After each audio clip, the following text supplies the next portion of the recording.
next question is from Ellie McDonald. So Ellie is our wonderful PR person who has been supporting Simon on the Street for many years over at Macons. And I know she spent a bit of time with you as well. And Ellie was somebody who very openly admitted, do you understand this co-production business, and talk to us more about why don't we do a little bit more about it. And I know we've done a few bits and pieces, haven't we? So it's great as well that Ellie's kind of fed into this and asked us questions. So Ellie's asked, how have you found Simon on the Street's service users' engagement levels? Has this been easy or difficult, and how have you managed to engage them? Well, that is, for somebody that didn't understand co-production, that's come from a place of somebody that has started to understand co-production, I think. So yeah, from my perspective, I think the contact I've had with service users, I would say that the engagement level is where it's needed to be. I think I reflect the answer to this question in staff. Look at the smiles on staff's faces when we get involved in some of it isn't day-to-day outreach. You know, the focus group were a perfect example.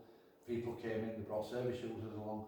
Every staff member to a person put their hand up to be involved in something, not because they had to, because it kept them close to working alongside service users. And I think for me, seeing the staff so infused about it, getting the emails of people saying, you know what, staff are so infused about this, they're passing that enthusiasm on to service users, and service users are being involved. Two 2-hour focus groups brought along 8 service users, 4 people with no recourse to public funds, and 4 people that spoke English as a first language.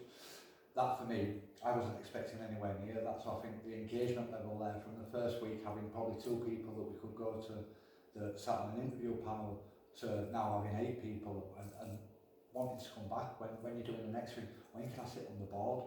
You know, one of the reps said, when can I sit on the board? Which is fair enough, you know, they're very right to ask that, because that's what co-production is, a seat on the board. So I'm not passing on where we're at with co-production.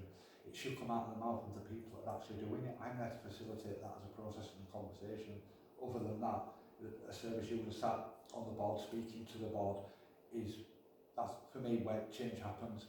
You know, change can happen from that very moment, and I think that is where the engagement levels are at now. You know, we're just starting to devise where service users and service user reps sit in team meetings and at the board where decisions are made. So yeah, it's a good place, isn't it? It's good to. It has happened quite quickly, and like I said before, we've been very much led, haven't we, by the service users themselves and how much they want to get involved. And yeah, you're absolutely right. The staff have been, you know, absolutely buzzing about this piece of work, and that does rub off, of course it does, and they're sort of passing that on. So I think that's why we've got that level of engagement now from service users, and that about how we, you know, keeping people engaged is about that keeping up the momentum stuff. We're not, you know, we're carrying on, we follow through. You know, you've done your service user focus groups, there's follow on from that, there's feedback, there's communication, and all of that is what will take us to that next bit. So no, that's brilliant, and thanks for Ellie for that question.